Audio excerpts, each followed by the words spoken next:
Decentralized autonomous organizations would benefit from greater checks and balances that prevent influential minorities from seizing control. Over the past few years, decentralized autonomous organizations, DAOs, have introduced a clear paradigm shift in blockchain governance. With their community decision-making and adherence to hard-coded rules, they have challenged the role of hierarchy and central authority that are present in modern organizations, especially as it pertains to business.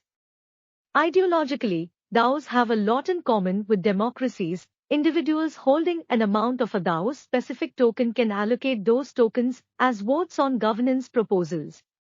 Once voting has concluded, the final outcome is executed autonomously by smart contracts. In functional democracies, however, citizens elect representatives to legislate laws and govern society, and periodic elections and an independent judicial system help ensure that elected leaders work honestly toward a common interest. DAOs, especially those also functioning as business entities, often fail to implement and practice these systems of checks and balances. Consequently, many of them retain centralized or minority control, limit the breadth of decisions in which community members have a say, or suffer from uninformed and disorganized voting practices. Problems with DAOs begin with the fact that tokens are required to participate in a DAO's voting procedures. This means wealthier individuals have the ability to purchase more tokens and thus exert more influence over voting outcomes. This sort of selective enfranchisement based on token holdings can lead to biased voting outcomes that might not be beneficial for the entire community. While some early users may join DAOs based on collective interests and long-term goals, there are inevitably investors who join strictly to make quick profits without caring about a project's sustainability and future. With the intrinsic importance of tradable governance tokens to a DAO's operations, it can be difficult to align financial incentives and community interests in a way that maximizes a project's growth potential over longer time frames. Moreover, a large community can negatively affect decision-making, as voting often becomes a time and resource-intensive process.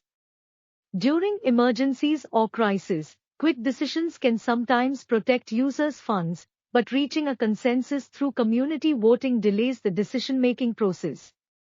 In many cases, a large section of the community is uninformed about the latest developments, which can lead to faulty voting behavior. At the same time, while it can be helpful for project founders and core teams to have the ability to act swiftly in certain cases such as preventing hacks and fraud, they can often exert absolute and unfair control over the community, which is detrimental in the long run. For example, the FEI protocol founder proposed to ghost Tribe DAO after the latter's community voted to repay the $80 million Rari Capital hack that occurred back in April. Although DAOs suffer from the aforementioned problems, a representative system of checks and balances can solve them. DAOs don't exist in a vacuum, beyond the socio-economic disparities in our society. Thus, a small section will always have a greater say in certain things.